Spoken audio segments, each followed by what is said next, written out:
I was on earlier today with Kylan Mills expressing my enthusiastic, jubilant reaction to the Golden State Warriors trading for Gary Payton II. Welcome home, Gary. You were missed. And as I said then, I'll say it again. I think the Golden State Warriors are going to repeat as world champions. This was the move that makes the difference. And there might be more. But regardless, even though I expressed my feelings about it, let's get a national perspective on the Golden State Warriors and so much more on this wild trade day. And Mark Jones, the voice of the NBA for ESPN. He's also the play-by-play voice of the Sacramento Kings. His daughter Sophia comes on our show every once in a while. Mark joins me next to talk about the Warriors, the NBA, and so much more on a wild trade deadline day. This is Locked On Warriors. You are Locked On Warriors, your daily Golden State Warriors podcast. Part of the Locked On Podcast Network, your team every day.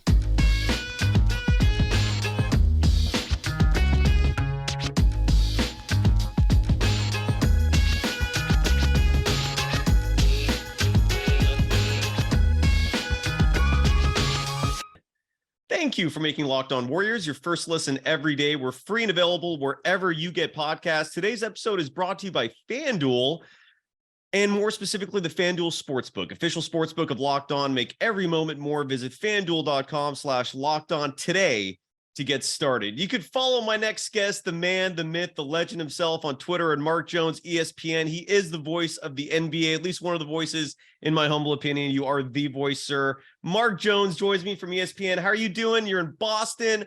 And give us your immediate reaction to one of the wilder trade deadline days. I mean, it did not fall short of living up to expectations, that's for sure. I can't ever remember a day like this in decades. Like I sometimes it happens, like a week before the trade deadline, or it takes some of the steam out of it. But the last 48 hours have been just monumental and seismic in the movements. I mean, Kevin Durant, a top 5 player moving to a different conference, just blew my mind. And Kyrie before that, you could pretty much say almost the same thing. He's one of the elite players. I think when he's on and healthy, one of the top 10 players in this game. He changes conferences. So it was tough to keep up today, but that was the fun part. Yeah. Did they ever ask you to do those studio shows, or is that more just for the opinionated ones? And then, you know what? Yeah, I've done those in the past, back in the old original NBA Today days with Dr. Jack Ramsey and Dave Bridge. And yeah, we used to do those trade deadline specials. They were a little bit different. It wasn't the information flow, but it was David Aldridge was kind of our Woj back then. Right. And we would piece it together with, Peter Vesey back in the day was always breaking news. So yes, but the world is so much more connected now because of the sources of information that it feels and happens a lot faster. And I wouldn't want to do one of those shows. It's more fun. It's more fun being a fan. Absolutely. There's some great names you dropped there. Dr. Jack Ramsey, the legendary coach, Peter Vesey, who's still around. He's mostly retired, but I remember him when he was in the studios, stirring things up a little bit and making things entertaining. Look, this is a Warriors show, obviously. So I would love to get your reaction to a trade so the national scene is going to say that the Kevin Durant trade was probably the biggest one, that the Suns are probably the favorites to come out of the West. Maybe some people will say the Lakers are. I mean, the Lakers got drastically improved from these trades. In this little corner of the world, I'm going to sit here and give you a wild take, which is that I think the Golden State Warriors made the biggest trade of this whole season, in the sense that that was the one move they had to make to really cement themselves as repeat world champions. Before this trade, I was seriously counting them out. And it takes a lot for me to count this team out. I love them personally, but I try to be objective.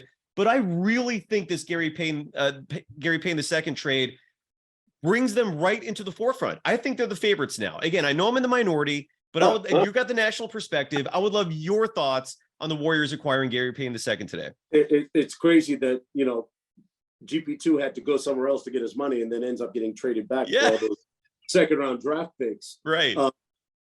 When I first heard the news about Wiseman being moved, and I knew the possibility existed, I wasn't sure whether this was going to be the year that they actually do something like that. my first reaction was it was a little sad because, as an organization, you're kind of admitting that you missed on it. Right. And my thing is, I think Wiseman still has the potential and the possibility of fulfilling his promise as a top 2 pick. I really think he still can be that guy. It's just that talent and timelines don't always measure together. And that was the case here. Golden State had to move off of him if they were serious about, getting back into repeat contention as NBA champs and, getting GP, not to mention the fact there was a wonderful financial incentive too, because in moving, his salary for next year is going to get 12 million, I think it was 30 for next year. Yeah. And then, 13. And then the Warriors obviously are they call it a repeat luxury tax offender.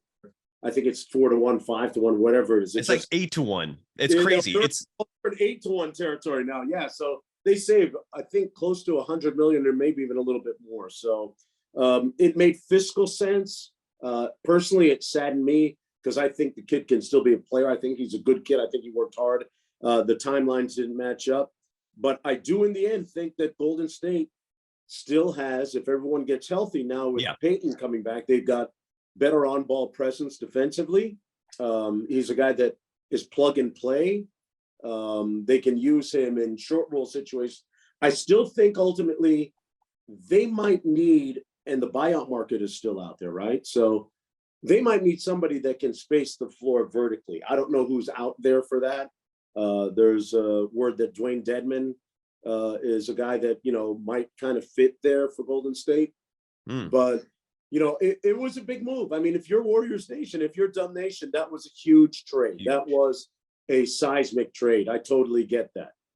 It's crazy, that like, it was like, 2 weeks after the championship when Gary Payton II left. It stunned Dub Nation. He's a local favorite. I personally believe they don't win the title without him. I really think his impact that's incredible in the NBA Finals. Your colleague Adrian Wojnarowski, by the way, reported that the Warriors saved $7 million this year, and I have to know this stuff, Mark. That's why I want to be doing my job otherwise. And then they saved $30 million next year because Gary Payton II still makes a decent amount of money as well. But that's a lot of money. That's a lot of cash. I mean, maybe not to Joe Lacob, but to me, that's buttload of money. Warriors, it's incentivized. Yeah. But at the same time, it's there. If I'm correct in saying this, the Warriors defensively allow the highest 3-point shooting percentage among opponents. Like, their perimeter defense has been awful this year, and Gary Payton II solves that. He's a veteran off the bench. He's vastly underrated, in my opinion, offensively. Just in terms of whether it's putbacks, his corner three, he's just a smart player, and I'm incredibly relieved that he's back with the team. What are your thoughts about the rest of the landscape, though? Because, I mean, look, right now the standings are crazy. You're Sacramento Kings, who you're also the play-by-play broadcaster for, in addition to your duties at ESPN, are third in the West. But the West is crazy, right? 3.5 game lead on the Warriors, who are currently 7th. I guess first things first, are you happy with your Kings right now? They did not make a trade. Yeah, I'm thrilled with the fact that, they got Kessler Edwards from Brooklyn. It's not really a, mind-blowing deal, but I had the distinct feeling that and I'm speaking to people around the league, that they weren't going to upset an already machine that's humming right along. Third place in the Western Conference, 8-9 games over 500. Yeah. There's a nice gap between third and everyone else right now. Yes, there is. Yeah. I mean, the Kings have a little bit of separation there. And, I was told that unless something outrageous or somebody outrageously talented came available, then Harrison Barnes, who was the name that consistently kept popping up, would not be on the move, because he's the only one inside that Sacramento locker room with championship lineage and championship DNA that continues to make a great impact. And he's going to be a stabilizing force. He's going to be the guy that when the Kings get into the playoffs and things go left a little bit, he's going to be the one to rein it back in. So unless, Jason Tatum became available or Jaylen Brown, there was going to be no big trade by the Sacramento Kings at the trade deadline. Could they use a wing defender still? Yeah, probably. And, Matisse Thybulle was a guy that kind of fit the profile, somebody that can be a potential 3-and-D guy. He's a much improved three-point shooter. He didn't have the volume of either minutes and subsequently three-point attempts to prove that this year with the 76ers, but he would have been, I think, potentially a good fit. But, the buyout market now, the secondary market, the dollar store market, hey, it's still out there. You never know who you're going to get. And I feel like there's going to be a lot of names out there in terms of the buyout. For the Warriors, I've been hearing specifically, you mentioned Dwayne Dedmon, who the Spurs acquired, and then they cut him. Right. Kevin Love might be in the buyout market. I think he would be fantastic for the Warriors. Serge Ibaka, though, is at the top of my list. They only need someone who can give them 5 to 10 minutes and will space the floor in the process, which Serge Ibaka will do. In your opinion, the odds makers right now have, at least in the Western Conference, that's going to be largely the focus of today's show, if you don't mind. Sure. The odds makers right now in the West now list Phoenix as the favorite to come out of the Western Conference. Wow. This is followed by Denver, the Clippers, and Golden State. The odds makers have no respect for your Sacramento Kings. Wow. I guess two-part question. Your thoughts? Not even Dallas, huh? Well, Dallas is below the Warriors. So Dallas is there, Memphis is there. Okay. And then New Orleans and the Lakers. I don't see the Kings listed at all. Wow, the Kings didn't make the top 8? No, and which is crazy. That's disrespect, literally. Your opinion on that, and then do you think the odds makers have it right? Like, is that how you would list it? And if not, who do you think is coming out of the West, or at least who are your favorites in the West? See, I think talent kind of finds its own level when it's non-combustible talent. And I don't think KD is I think he's non-combustible. I think he fits that. Yeah. I think Phoenix, I'd have a hard time saying Phoenix wasn't going to be the favorite right now, because KD and Monty have a good relationship going back to Monty's time as an assistant at Oklahoma City. And also, I watched the two of them interact for years in Las Vegas at those USA basketball scrimmages and practices. Monty would quickly jump into a drill and be that, not the tackling dummy, but the guy that KD would work against sometimes. Right. And they've had some spirited games of King of the Hill and Knockout. So those two guys have a good relation. Plus, KD was a guy that he picked up the phone and called Monty Williams when he was making the decision, whether to leave Golden State or not, or whether to leave OKC, back in the day.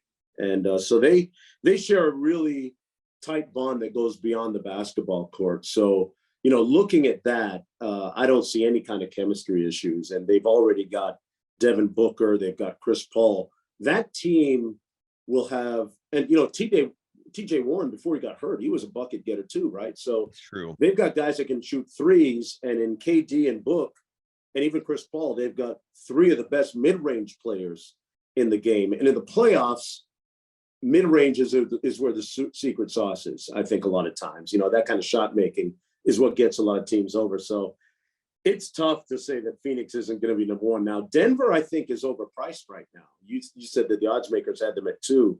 I don't think Denver I don't think they're a top 5 favorite right now, if you ask me to list them. I don't think that's a team right now that's built for the playoffs, because we saw what the Warriors, and mind you, it's Steph, and they're very unique. But, Joker in the playoffs is not a good matchup for a team with a quick guard, or a guard that can, they can run high ball screens and just spam that to death. So, I would say in that 2 hole, wow, I'm gonna put Golden State at 3, and maybe still, all things being considered, I think Dallas has a shot. I think Dallas has a shot at getting up there. Maybe Golden State, between them and Golden State 2 and 3, Memphis, and then I'll keep Sacramento at 5. That would be my 5. Plenty more with Mark Jones, the voice of the NBA for ESPN and the play-by-play voice of the Sacramento Kings. But first, got to give some love to one of our newer sponsors that we're all here at Locked On incredibly excited about, and that's FanDuel. And look, this year, the only app you need at your Super Bowl party is FanDuel, America's #1 sports book. We're really excited about our new sports betting partner for Locked On, because they're the #1 sports book in America. And if you're new to FanDuel, that's even better. They have so many great features that make betting on sports fun and easy. And just a side note, given today is trade deadline day, the Warriors right now, according to the FanDuel Sportsbook, are plus 1,500 to win the World Championship. They're fourth in the Western Conference in terms of odds, behind the Suns, the Nuggets, the Clippers. Folks, pounce on those incredibly generous odds while they last before the rest of the world realizes and catches up to the fact that the Warriors are indeed back in contender status. But in terms of FanDuel, besides betting on the Warriors to win the title this year at plus 1,500, download FanDuel now so you can bet Super Bowl 57 with a no-sweat first bet. You'll get up to $3,000 back in bonus bets if your first bet doesn't win. FanDuel lets you bet on everything from the money line, point spreads I just talked about. You can bet on who's going to win an NBA championship. There are so many ridiculous bets you can bet on. It's fun. It's easy. Join FanDuel today at FanDuel.com/lockedon to claim your no sweat first bet on Super Bowl 57. That's FanDuel.com/lockedon. Make every moment more with FanDuel, the official sportsbook partner of the NFL.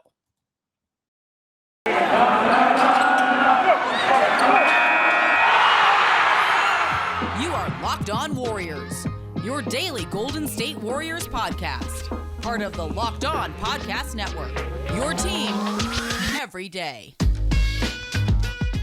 You can follow the voice of the NBA on ESPN and the voice of the Sacramento Kings, who are currently third in the Western Conference, Mark Jones, on Twitter at Mark Jones ESPN. Mark, I think every member of Dub Nation will forever have an affinity toward you just for your calls in the NBA Finals last year. What a glorious moment, for at least for Warriors fans, winning their fourth world title in 8 years. Speaking of titles, in your opinion, the dust has settled from this wild day of trading. Who do you think is going to win the whole shebang? Who's going to be carrying the Larry O'Brien? I officially, just before you answer, last year, I predicted the Warriors in August. I was confident in this, and there were a lot of naysayers.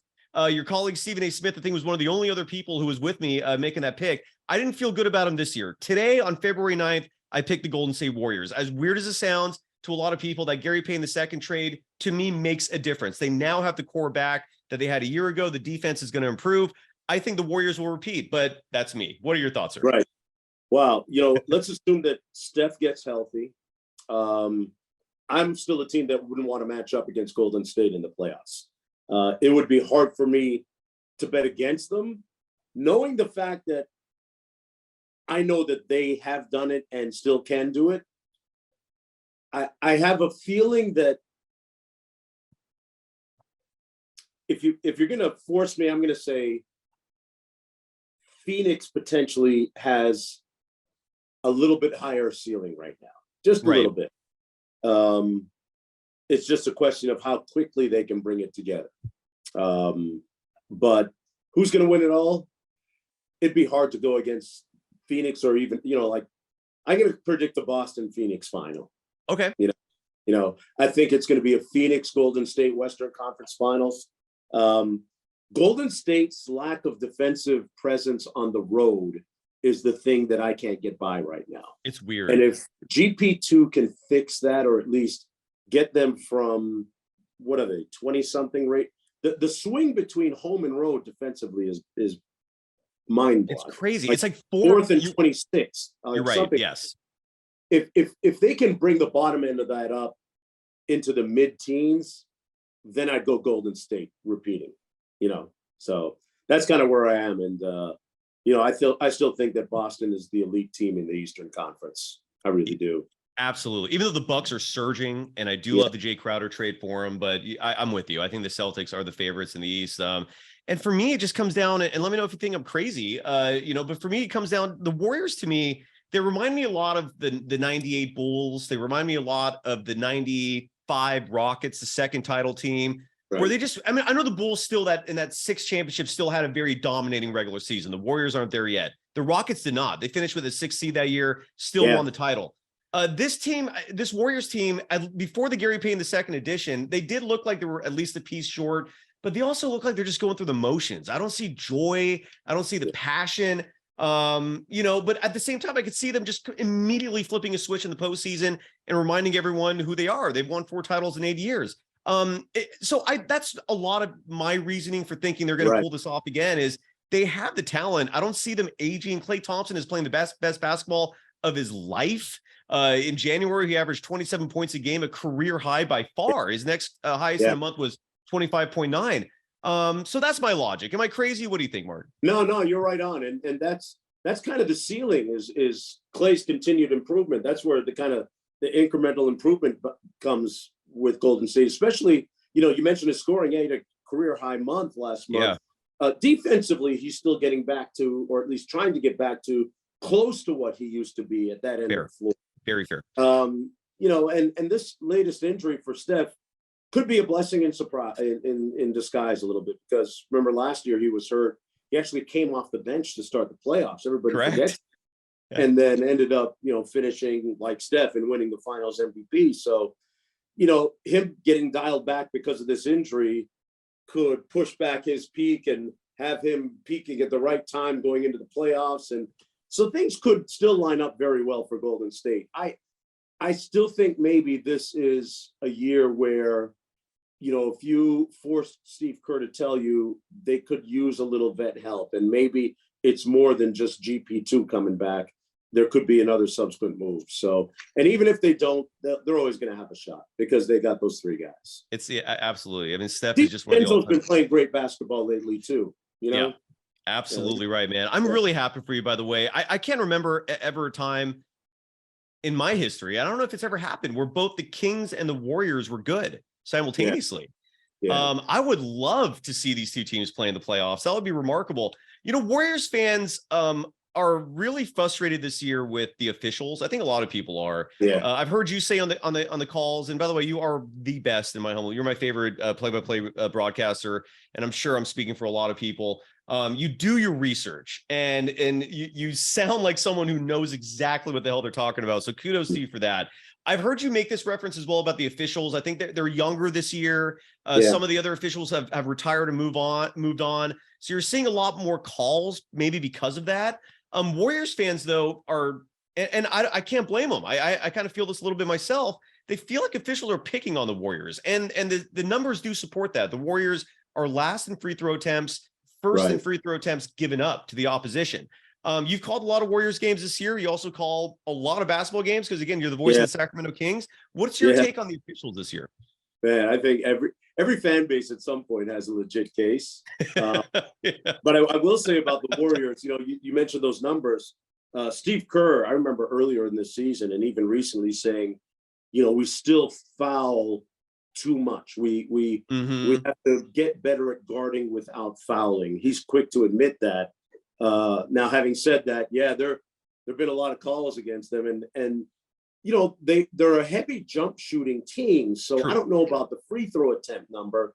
I don't know if that's probably down as a result of that. Maybe that skews the result down a little bit in terms of free throw attempts. But, up Interstate 80, Sacramento, there was a chart that was posted recently that showed last 2-minute reports, the number of total calls, the number of calls that went for and against, and it listed the top, I think, 10 teams in terms of the frequency of last 2-minute report calls.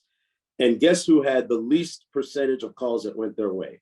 The Sacramento Kings. Oh, there you go. Okay. I mean, off the top of my head, I remember the controversial ending at Chase Center, right? Earlier this season on Kevin Huerter jumper, right? That did not go in Sacramento's favor. There was a end of game call against I think it was the Raptors. I don't know. Like in Sacramento, we're the king of the last 2-minute report. I always like to say, oh, nice. It worked out we got the benefit of the call in the last 2-minute report. The operation was a success, but the patient died. That's good. Doesn't help. So, but the officiating this year it's been a little off. I think it's been a little off. And I'm not a guy that likes to get on the NBA refs. They do a great job. Every single call that they make literally is scrutinized and evaluated. So they've got a certain minimum standard they have to make, and it's a tough one in real time. But, as they cycle new people in, I think they experience a steep learning curve, and they don't have the feel for the game quite yet that, like the late Tony Brown, who passed away, who was an official with decades of experience, and other guys who have moved on to just work in the replay center or have decided to just retire. So, can only hope that, the league trains them well and they get up to speed. Yeah. What's the story? I know I could Google this, but I'd love to hear it from you, especially given every single word you enunciate, every breath that exhales out of your mouth is practically art. What's this whole like light the beam thing? Where did this come from? I love it. I'm sure you really love it. This has taken over Sacramento and the nation. Where did this come from? Yeah. A couple of people in the front office, one of the vice presidents with Vivek got together, and they came up with the idea of this, 5,000 watt beam at Golden One Center. And it kind of surprised us the first time they did it. And it was wild how it's caught on. And it's become, for a franchise that's trying to, alchemize its culture from moribund to lively and exciting, it's the perfect tonic. It's been a great thing. So, the guys do it on the road. They have laser beams inside the locker room so that when after a road win, one of the equipment manager hands out little purple lasers to everybody. And Jordy Fernandez, the assistant coach that runs Mike's defense, awards the defensive player of the game chain to somebody. He puts it on, the winner puts it on.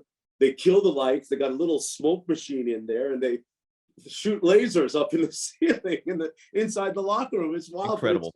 It's a galvanizing thing for the players and the coaches, and the fandom has gone crazy over it. They drive in on Interstate 80 from the city or from the town or from wherever, and they look for the beam piercing the skyline. It's awesome, man. It really is. It's a big deal. How high up does it go? Do you know? I don't know. They say the aliens are coming for us, and they're going to Sacramento first.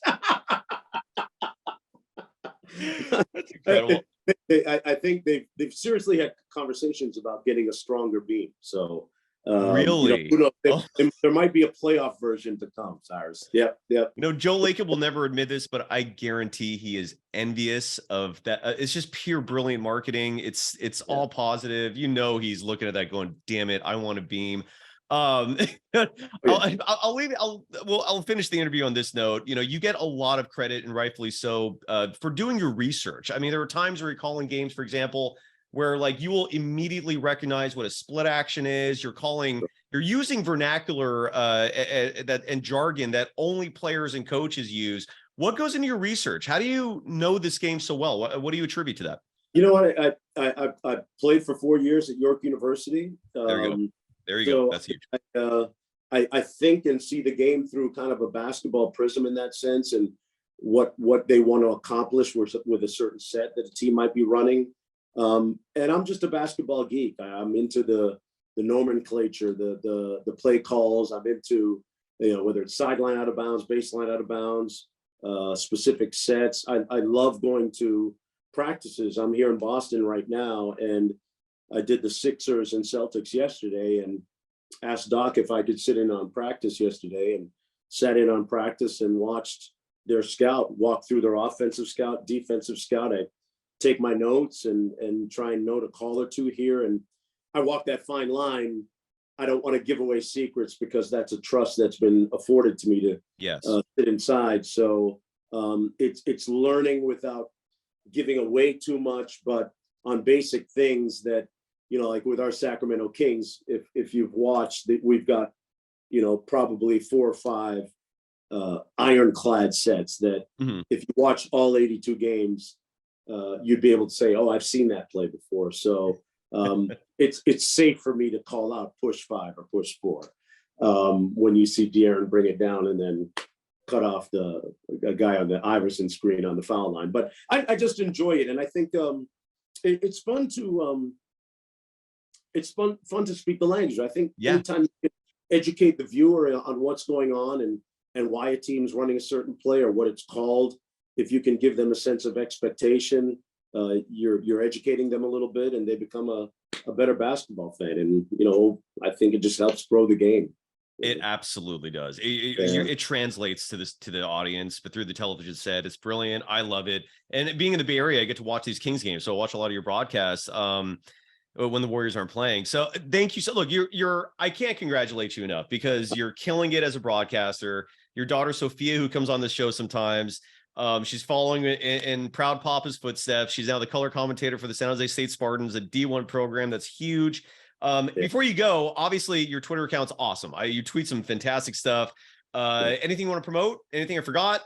Oh man, no, we're good. I'm just Celtics at home on ESPN tomorrow against Charlotte, then a big Sunday game on ABC, and a potential NBA final, between Memphis and Boston. I like to sell it that way because of course you get viewers and it could be very well the matchup come June. Because Memphis got a good squad and Boston was there last year, and that should be a really intriguing game. I'm looking forward to seeing. I think Memphis is too good to stay sideways right now as they are. So that's going to be a nice match. I only wish that Jaylen Brown was healthy enough to play, but he'll be out. But I think Jason Tatum is a top 3 MVP candidate. Absolutely. Yeah, absolutely. Yeah. And Jaylen Brown has that facial fracture. I've had that before, and I don't recommend it to anyone. It is awful. It's because mine came with a concussion, but it's just it's that your whole face is so sensitive. Anything that you move hurts. It was awful. I don't recommend it. I thought he was concussed. I didn't think he had a fracture, but when you saw the amount of force that he got hit in the face with, you can understand. Yeah. So I hope he's better. And I do the Grizzlies are one of the few teams I respect. I think they got OG Anunoby today too, which they're scary. Ended up going? Oh, I don't know. I thought so. I don't want to confirm that because I'm not 100% certain. Maybe I shouldn't have. I know Jakob Poeltl was.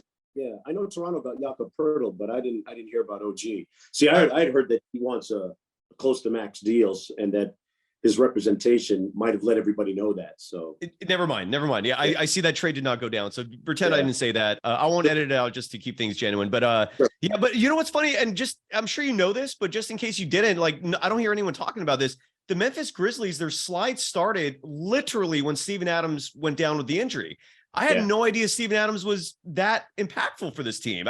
It could be a coincidence, but I have noticed a correlation there. So I don't know if that helps you. I don't know. When you think about the screen assists that he contributes, he's the guy that allows Ja to come off those screens and get free, wide open looks. Yep. And then he's, I think the top offensive rebounder in the NBA. So that's a lot of second chance points that aren't there anymore. And, sometimes your margin's not that large and they miss those buckets. So absolutely. Yeah. Excited to see your call. Yeah. And like I said, you've been in Boston for almost a whole week, right? I mean, they got you doing games. At least you're in an excellent hotel. Yes. So enjoy your time there. Mark, it's always a pleasure. I hope you come back on soon. And again, follow Mark Jones on Twitter at Mark Jones ESPN. Kylan Mills joins me tomorrow for a live show to recap the trade madness for the Warriors. And Sophia Jones, Mark's daughter. How proud are you, man? I don't have kids. So it's hard for me to... Oh yeah. Here's something. You asked me if I wanted to promo something. Coming up on February 25th, I think it is. Whatever that Saturday is in February. It is the 25th. The San Jose State Spartans women's basketball team plays against Fresno State, and yours truly will be doing the play-by-play with Sophia Jones. That's the plan. We're going to try and put that together at some point. How did that work out? I'm curious. It's a long story. Whose idea? That's just a tease for now. All right, fair enough. There you go. I'll stay in touch with either you or Sophia because I want to promote that. That's awesome, man. Congratulations on everything, Mark. You're one of the good people in this world, and it's always a pleasure to have you on. And keep it going. Thanks, Mark. Thanks everyone. Thanks for having me. Good stuff. Thank you. Take care.